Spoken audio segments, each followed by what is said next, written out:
अनंत जन्मों में हमारे ऐसे कोई सुकृत नहीं हुए जिससे हमें मानव देह श्री वृंदावन धाम का दर्शन, रज में बैठना, भगवद वार्ता कथन श्रवण करना और लक्ष्य बना लेना भगवत प्राप्ति। ये केवल अहेतुकी कृपा हुई है प्रभु की। कृपा पात्र ही प्रभु की बात और प्रभु की कृपा का अनुभव कर सकता है, अन्यथा बहिर्मुख माया ऐसे आकर्षण करती है कि हमारा समय इसी आकर्षण में नष्ट हो जाता है। जैसे कोई मदिरा पिए हुए उन्मत्त हो, उसे भान नहीं रहता कि मैं क्या बोल रहा हूँ, क्या कर रहा हूँ, कहाँ बैठा हूँ, कहाँ पड़ा हूँ। ऐसे ही ये माया काम की मदांधता, क्रोध की मदांधता, मोह की, मत्सर की, अभिमान की एक वृत्ति है, अनेकों वृत्तियां हैं जो हमें मतवाला उन्मादित करके ऐसे आचरण करवा देती हैं जिससे हम अशांत, क्लेशित, दुखी होकर के भटकते रहते हैं। देखो, विचार करके शुद्ध बात को समझो। किसी के भी पास हम जब जाते हैं, यदि वो भगवत मंदिर है, संत हैं, धाम हैं, तीर्थ हैं, और हृदय में हमारे ये भाव है कि हमसे बहुत सी गलतियां हुई हैं, भगवान की हम पर कृपा हो, हमारी बुद्धि शुद्ध हो, हम सत मार्ग पर चलें तो निश्चित लाभ मिलता है, क्योंकि ये आपका बड़ा भारी सत्कर्म बन गया। कोई आपसे कहे कि हम आपके दुख को मिटा देंगे, वो तो एकमात्र भगवान समर्थ हैं, वो ऐसा कर सकते हैं। या भक्तजन भगवान की प्रार्थना करके उनसे ऐसा निवेदन कर सकते हैं। अन्यथा सिद्धांत में, शास्त्रीय सिद्धांत में कहीं ऐसा कोई विधान नहीं पाया गया कि कोई बड़े से बड़े देवता अपने बल से तुम्हें दुख रहित कर दे। बहुत विवेक से सुनोगे तो समझ में आ जाएगा। ये जो हमारे वर्तमान तात्कालिक दुख हैं, ये हमारे पूर्व कर्मों का फल है, और कर्मों से मुक्ति दिलाने की सामर्थ्य एकमात्र भगवान श्री हरि और अभेद रूप भगवान हर महादेव, बस। अन्यथा आपके सुकृत कर्म का फल वो दे देंगे। दुष्कृत को भस्म कर सके, संचित कर्म को भस्म कर सके, इतनी सामर्थ्य किसी में नहीं है। बैठा लीजिए हृदय में, तर्क की आवश्यकता नहीं है। ये महापुरुषों के वचन, शास्त्र, स्वाध्याय, गुरु कृपा, इन सब से मिलित भाव है। ये कोई त्रिभुवन में नहीं है। एकमात्र भगवान हरि हर के सिवा दूसरा कोई हमें कर्म बंधन रहित कर सके, ऐसा नहीं है। हम जब आशीर्वाद मांगते हैं, किसी से कृपा की याचना करते हैं, तो उसका आंतरिक शास्त्रीय सिद्धांत का भाव यह है कि आप कृपा करो हमारी बुद्धि शुद्ध हो जाए। शुद्ध बुद्धि शास्त्र के अनुसार चले, आपकी आज्ञा के अनुसार चले, भगवत चिंतन परायण रहे, एकमात्र आशीर्वाद।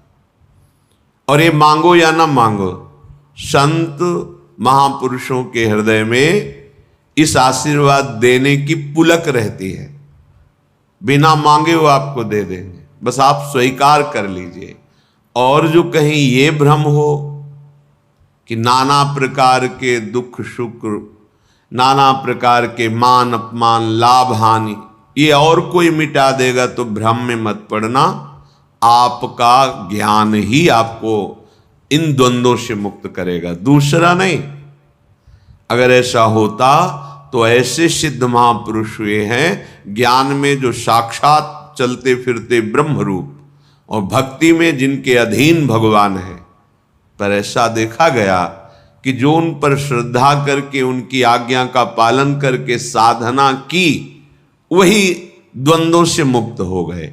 अन्यथा समीप रहते हुए भी वो स्वाद नहीं ले पाए, परमार्थ का रसास्वादन नहीं कर पाए। तभी तो ऐसे महापुरुषों के साथ अभद्र व्यवहार साथ रहने वालों ने किया। उन महापुरुष के आंतरिक रस को, बल को वही पा सकता है जो उनकी आज्ञा के अनुसार उपासना करे। ये सिद्धांत है। तो ये भावना लेकर के हम विषयाचरण करें, अधर्माचरण करें और कहीं जाएं और कोई हमें सुख प्रदान करे, तो इस भ्रम को आप मिटा देना। दुख सुख से निवृत्ति आपके ही ज्ञान से होगी। आप अपने ज्ञान के द्वारा अपना उद्धार कर लीजिए। आप अपने ज्ञान को जागृत करते हैं शास्त्र स्वाध्याय से, संत समागम से। अगर आप अपने ज्ञान को ढके रखेंगे और अज्ञान की वृत्तियां बढ़ाएंगे, तो देखो सर्व ज्ञान समुद्र भगवान हृदय में बैठे, फिर भी आप शोकित हैं, दुखी हैं, परेशान हैं। बात को समझिए, कहीं कोई दूसरा उपाय नहीं है। भगवान स्वयं बोले गीता जी में, देवी हृषा गुणमयी मम माया दुरत्तया मामेव ए प्रपद्यन्ते माया मेताम तरन्ति।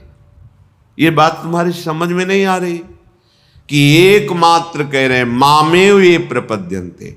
संत महापुरुषों की कृपा होती है कि वो हमारी बुद्धि को अपने कृपा बल से भगवान श्री हरि के चरणों में लगा देते, बस एकमात्र। और तो सब व्यवहार है, प्रपंच है, द्वंद्व है माया का। संत समागम का सीधा फल है सत्संगति संस्कृति कर अंता।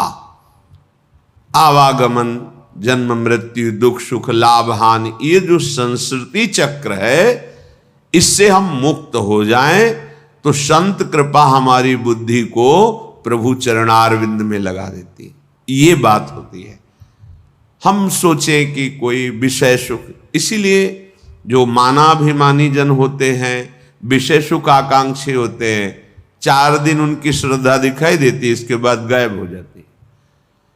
क्योंकि असत पदार्थों की लाभा आकांक्षा रख करके आप सत मार्ग में कैसे आगे बढ़ सकते हैं? इसके लिए तो दोनों भावों का त्याग करना पड़ेगा, सुख भाव का और दुख भाव का। तभी आप सच्चिदानंद परम प्रेम रस महासुख की प्राप्ति कर पाएंगे। श्रीपाद कह रहे हैं, मानापमान कोटि भीर क्षुभितात्मा समस्त निरपेक्षा वृंदावन भुवि राधा नागर माराधये कदा मुदित। हे भाई, परमानंद का मार्ग दुख सुख दोनों से परे है। ये जो सांसारिक सुख है, सांसारिक दुख है, इन दोनों से अलग है। ये करोड़ों प्रकार से तुम्हारा कोई मान करे या अपमान करे, कह रहे क्षुभितात्मा समस्त निरपेक्षा। तुम्हें अपने हृदय में क्षोभ नहीं होने देना है। क्यों नहीं होने देना? जैसे आप किसी नाटक में देखते हैं कि सामने वाले को मार डाला गया, आपको शोक नहीं होता, क्योंकि आपको पता है वो मारा नहीं गया, वो केवल नाटक है। ऐसे ही यहां जो जिसे जीव कहते हैं, वो भगवान सच्चिदानंद का अंश है। उसे कोई ब्रह्मास्त्र दिव्यास्त्र भी छेद नहीं सकता, मार नहीं सकता। ये मरने का नाटक है, शरीर छोड़ना, जिसे लौकिक भाषा में कहते हो मर गया। कुछ नहीं मरा। पंचभूत पंचभूतों में और भगवान का कर्मानुसार आगे दूसरी शरीर में, जैसे ट्रांसफर होता है सरकारी आदमी का, एक ऑफिस से दूसरी ऑफिस जाता रहता है, वहां उसको सुविधा मिलती है, गाड़ी बंगला आदि आदि, बस बदलता रहता है। अगर कृपा करें और ये बदलाव और आगे बढ़ाना बंद करके अपने चरणों के पास रख लें तो हम परम सुखी हो जाएं। इसके लिए हमें द्वंद्वों का महत्व मिटाना होगा। अगर मान का आप सुख लेंगे तो अपमान बहुत दुख देगा, राग का सुख लेंगे तो द्वेष बहुत दुख देगा। ये दुख सुख कब तक भोगते रहेंगे? ये अज्ञान के कारण ऐसा अनुभव नहीं। हमारा स्वरूप सहज सुख राशि है। सहज शब्द का अर्थ होता है बिना किसी साधना के, बिना किसी चेष्टा के, बिना किसी कर्म के स्वाभाविक परमानंद। ये हमारा स्वरूप है।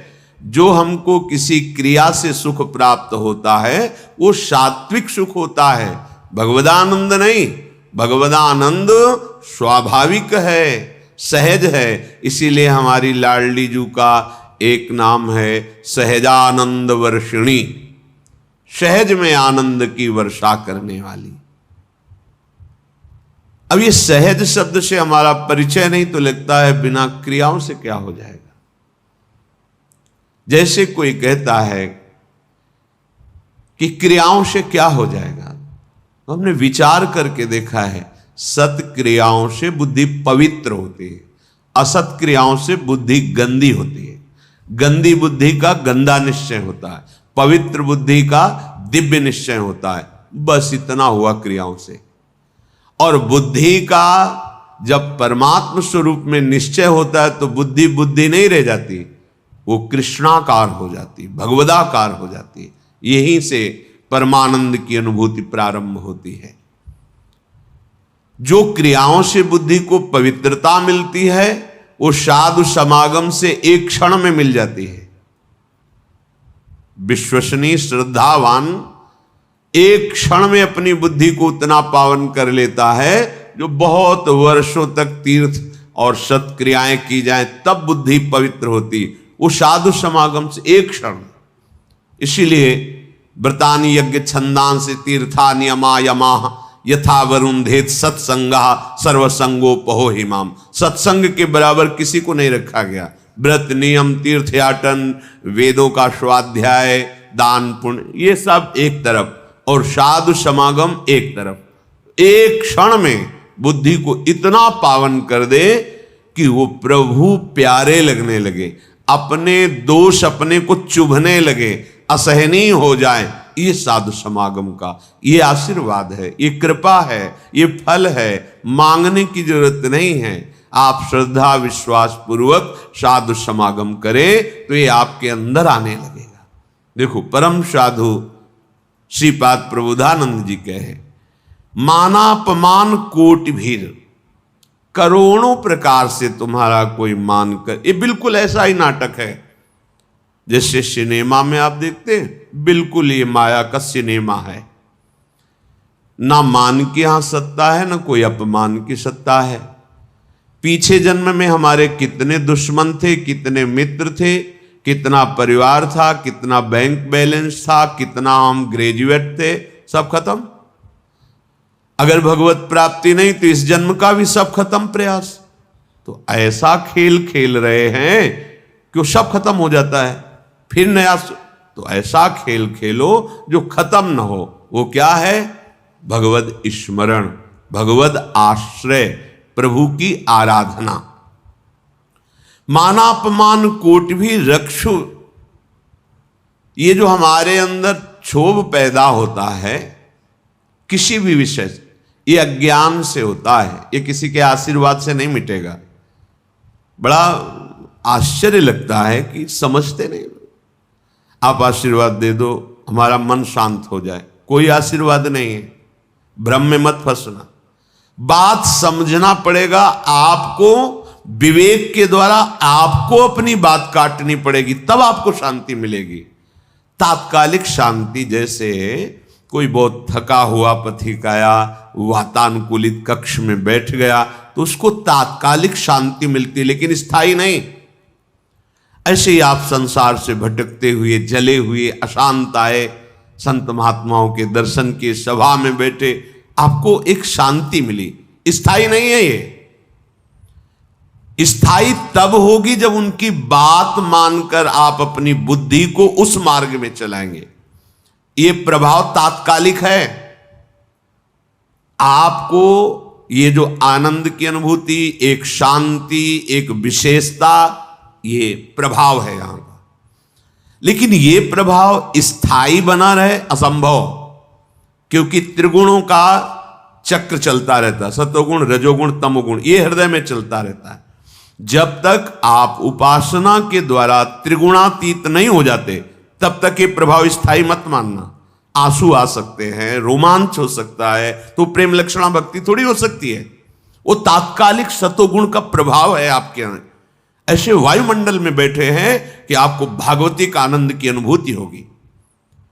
इसे स्थायी बनाना है तो जो उपदेश है उनको जीवन में धारण करना है।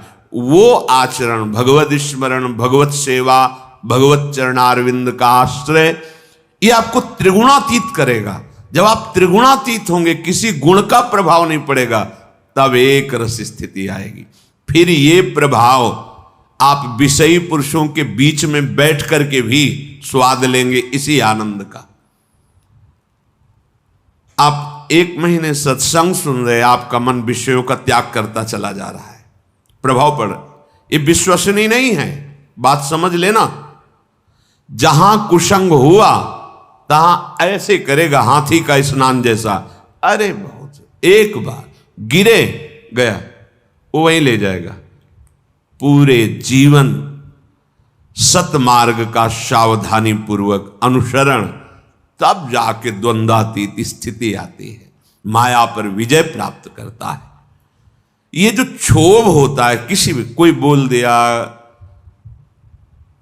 कटु बोल दिया, निंदा कर दी, उपहास कर दिया, हृदय में दुख पहुंचा, ये साधना की बहुत बड़ी कमजोर स्थिति है।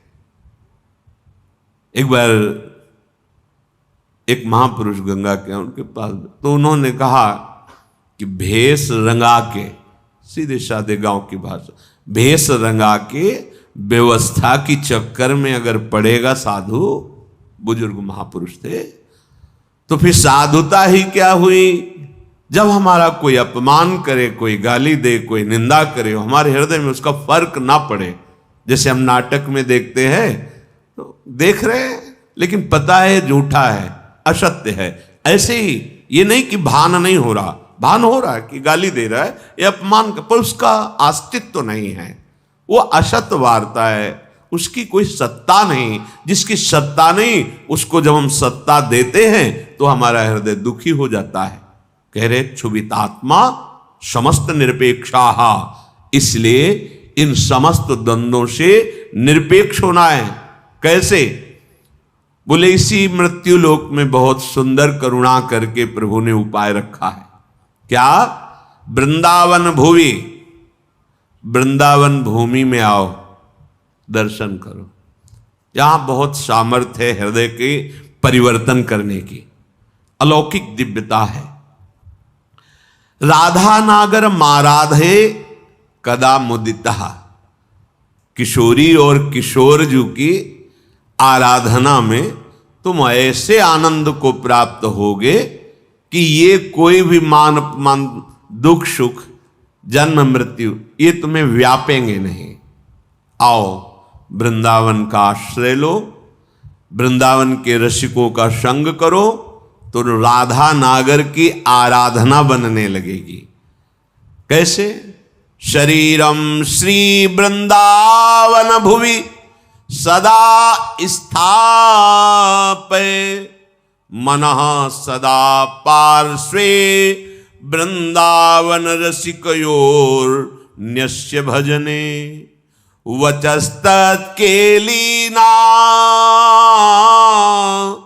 मनवरत गाने रमयत, कथा पीयूषादौ श्रवण युगलम प्रीति विकलम। शरीर को सदा सत्संग में रखो, अगर हमारा शरीर सत्संग में रहेगा तो मन प्रेम रस में भीनने के लायक बन जाएगा। तन ही राख सत्संग में मन ही प्रेम रस भेयो, सुख चाहत हरिवंश हित तो कृष्ण कल्प तरु सेयो। प्रायः सिद्धांत को थोड़ा ऐसे घुमा के कहा जाता है कि तन को संसार में मत रखो, तन के द्वारा नाना प्रकार के कर्म करो और मन रखो प्रभु में। यह सिद्ध पुरुष का लक्षण है, साधक का नहीं। यह सिद्ध पुरुष का लक्षण, जिसका मन भगवदाकार है तो विषय प्रपंच संसार के कार्य करता हुआ भी वो ज्यों जल में कमल का फूल रहे, निरपेक्ष रहता है। पर साधक, नवीन मार्ग का पथिक, सत्संग की आवश्यकता है। सत्संग, सत्संग क्या है? नाम सत, रूप सत, धाम सत, लीला सत, उनके प्रेमी जनों के वचन सत।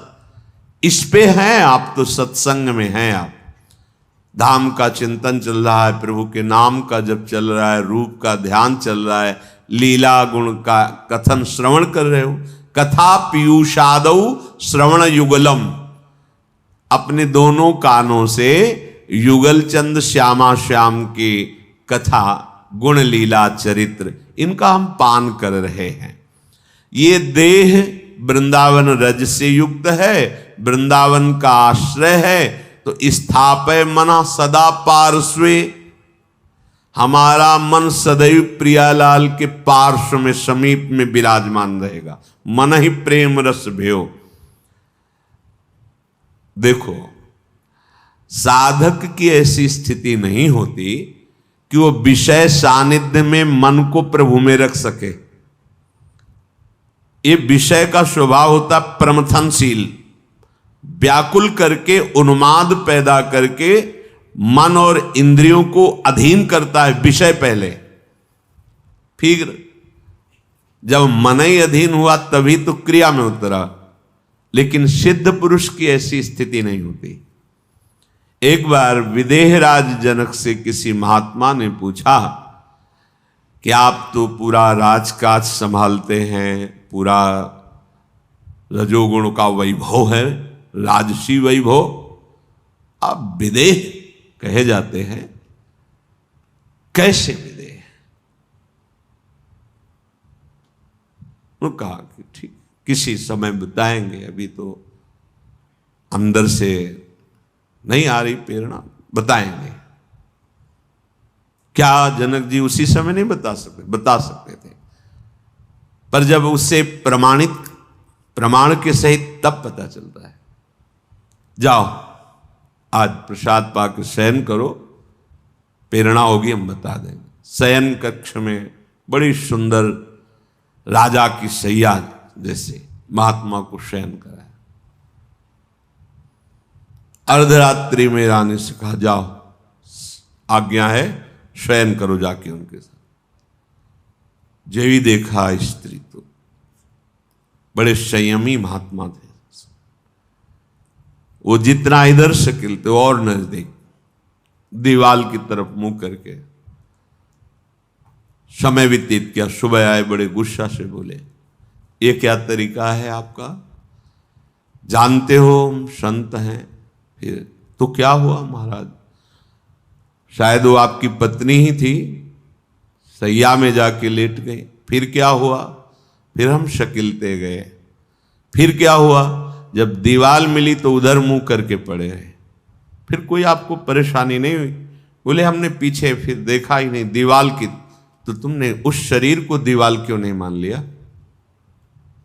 उस शरीर को स्त्री शरीर मान करके भय करते रहे और दीवाल में आप संतोष कर लिए। अगर उसे ही एक दीवाल समझ लेते और आप यथावत अपनी शांति बनाए रखते। बोले ऐसा कैसे हो सकता है? बोले ऐसा हो सकता है जब एकाकार ब्रह्म स्थिति होती है। एक दिन वो आए तो देखा संतों के लिए वहां कोई रोक टोक नहीं थी। जनक जी अपने निज महल में शयन कर रहे थे, उन्मनी अवस्था थी। एक हाथ स्त्री के वक्षा स्थल पर और एक पैर हिलक गया था, तो नीचे सर्दी का समय था, अंगीठी उसके ताप में वो जल रहा था। दौड़ के गए, चरण हटाया, कहा महाराज वास्तविक उनको होश नहीं था, ना स्त्री के वक्षास्थल के स्पर्श का सुख था और ना अग्नि के ताप का भान था, ब्रह्माकार वृत्ति। ये सिद्ध पुरुषों का सहज स्वाभाविक स्थिति होती, मन का प्रभाव होता है कि वो अपने आराध्य में अब वो विषयान ग्रहणंतु मुंचंतु वा, वो तुम्हें दिखाई दे रहे हैं विषय सेवन करते हुए या प्रपंची लोगों के बीच में, उनकी एक रस स्थिति रहती है। पर साधक को, उपासक को मन को प्रभु में स्थापित करना है, क्योंकि वो विषयों में, तो इससे सावधान होकर सत्संग करना है। केवल वार्ता ही सत्संग नहीं कहलाती, इसका मनन करके आचरण में उतारना। सत हरि नाम है, सत हरि धाम है, सत हरि रूप है, सत हरि लीला है, सत हरि भजन करने वाले भगवत प्रेमी महात्मा जन हैं, इनका चिंतन सतत रहना, ये सत्संग है।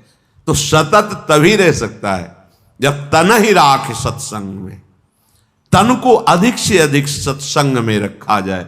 ऐसे मित्र हों, ऐसे कुसंगी भोग हों, ऐसे कुसंगी दृश्य हों, कुसंगी वार्ता हो, फिर आप सोचो हम मन प्रभु में लगा ले, तो समझ में ही नहीं आएगी ये बात। इसीलिए कह रहे शरीरम श्री वृंदावन भुवि सदा स्थापे, तो मनः सदा पार्श्वे वृंदावन रसिकयोर न्यस्य भजने। जो रसिक महापुरुष युगल सरकार के भजन रस में डूबे हुए है, मन उस रस में पहुंचने लगेगा। जब आप रसिकों का संग करोगे, वृंदावन की रज लगाओगे, वचस तत्केली नाम नवरत गाने रमय तत्, वाणी का नियम बना लो कि हम अपनी जबान से किसी की निंदा नहीं करेंगे, प्रपंच की वार्ता नहीं करेंगे, आवश्यक बात बोल करके फिर नाम जप करेंगे या वाणी। अगर बात आपको समझ में आ जाए तो ये जो श्रीमद् चतुराशी जी है, इसके जो पद है, पहली बात तो तुम्हारा कोई भाव न बने, कोई श्रद्धा न बने, और अगर एक बार 84 जी का पाठ 24 घंटे में कर लेते हैं, 45 मिनट लगेंगे रफ्तार से करने में, थोड़ा आराम से गाएंगे तो 1 घंटा, और अपने लोग जैसे मस्ती से गाते हुए परिक्रमा लगाते तो 1.25 घंटे में पूरा से आराम। एक 84 जी का पाठ करने वाला कभी 84 लाख योनियों में नहीं जा सकता। ये उन महापुरुषों के वचन हैं जिनके अधीन प्रियालाल है। छुट्टी 84 भ्रमंते निर्खय जुगल किशोर, कम से कम 84 लाख योनियों के दुख से तो आप मुक्त होना चाहते, नहीं प्रिया प्रीतम को देखना चाहते, नहीं सेवा चाहते, तो दुख से तो निकलना चाहते। वाणी जी अमोघ है, गुरु कृपा से ही बात समझ में आती है। अगर चतुराशी जी के किसी भी पद को आप कंठस्थ कर ले, कोई एक पद, और उसी को 100 बार 200 बार अंदर अंदर गुनगुनाइए, फिर आप देखिए कैसे आपका हृदय निर्मल होता है, कितनी जल्दी आपके अंदर भागवतिक सद्गुण आते हैं। तो आप कीजिए, घंटों चलते हुए प्रपंच की वार्ता कर लेंगे, पद नहीं गुनगुनाएंगे। व्यर्थ में बैठे मन कल्पना में घूम रहा है, उसको डांट करके नाम में नहीं लगाएंगे। देखो, अगर सुख प्राप्त करना, इसीलिए हम प्रायः आपसे प्रार्थना करते रहते हैं कि ये आशीर्वाद, ये कोई कृपा या कोई पदार्थ दे दे, इस भ्रम में मत रहना। ऐसे ऐसे महापुरुषों के दर्शन हुए हैं जो गुरु कृपा से, इष्ट कृपा से ही केवल उनका दर्शन हो सकता। दिगंबर, शरीर की शुद्ध नहीं, खान पान की, जहां पैर नहीं रख सकते हो ऐसी तपती हुई बालू, उसमें दिगंबर पड़े हैं, ब्रह्मानंद में मगन।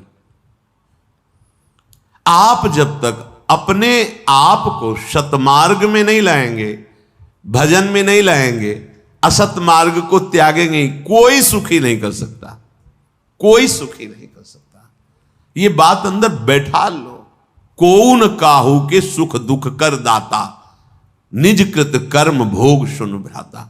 इसलिए शरीरम श्री वृंदावन भुवि सदा स्थापे, मना सदा पार्श्वे वृंदावन रसिकयोर न्यस्य भजने। आहा, जो युगल सरकार के भजन में रसिक जन डूबे हुए हैं, मन उनकी आज्ञा में दे दीजिए। अर्थात जैसा वो उपदेश करते हैं वैसे ही मन को चलाइए, तो न्यस्य भजने, वो भजन में समर्पित हो जाएगा। वचस्तत् केली नाम नवरत गाने रमय तत्, वाणी से उनकी केली रस का गान, बड़ा सुख मिलता है श्यामा श्याम को। सबसे बड़ा सुख मिलता है जब उनकी लीला का गायन करके सुनाते हो। जैसे आप गा रहे हो, आज निकुंज मंजु में खेलत नवल किशोर नवीन किशोरी, अति अनुपम अनुराग परस्पर सुना भूत भूतल्प। ये जोरी मुस्कुराती है प्रिया प्रीतम की। बस ये जहां प्रसन्न भये तो क्या होता है, जब राधिका श्याम प्रसन्न भये तो नित्य समीप सुख खींच ले। बस हमारी बात बन गई, हमारे मन को समीप।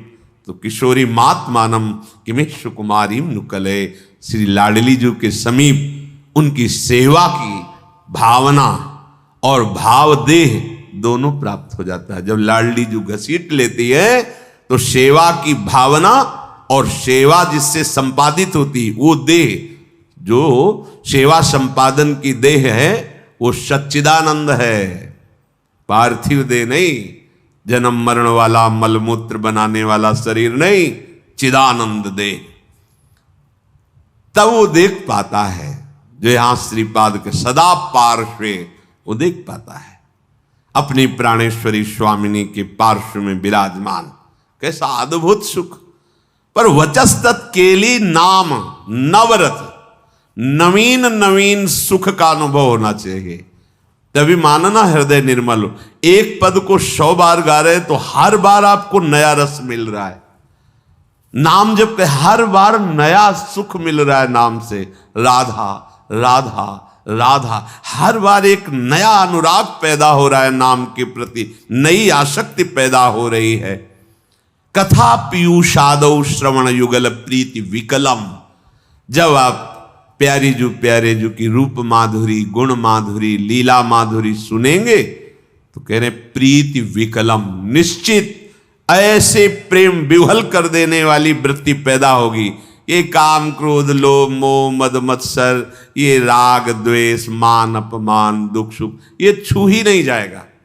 आप इतनी ऊंचाई पर होंगे आपके हृदय की भूमिका कि आपका स्पर्श नहीं कर सकते हैं। ये हुआ आशीर्वाद, ये हुआ संत समागम, ये हुआ मनुष्य जीवन का परम लाभ। इसलिए धैर्य पूर्वक चलो, ये आशा मत करो कि तुम्हें कोई महान भक्त कहे, महान संत कहे तो तुम संत हो, तुम्हारा भजन सार्थक।